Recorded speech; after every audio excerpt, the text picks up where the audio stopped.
nk'ibisanzwe nitwa Liza, nkaba ngiye kubagezaho ikiganiro. Tugiye kubabwira ukuntu waswera umuntu cyangwa se sheri wawe utamubabaza.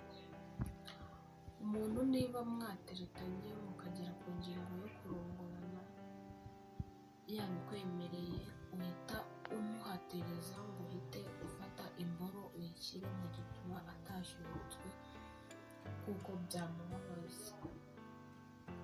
Banza umukarise, umureke abanze ashyukwe, nawe igitsina gifate umurego ubone kugera ku ngingo yo kurongora nawe kuko ageraho yumva yabishatse.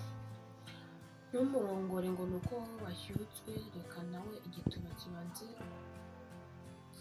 ashyukwe gitohe ubone kwinjizamo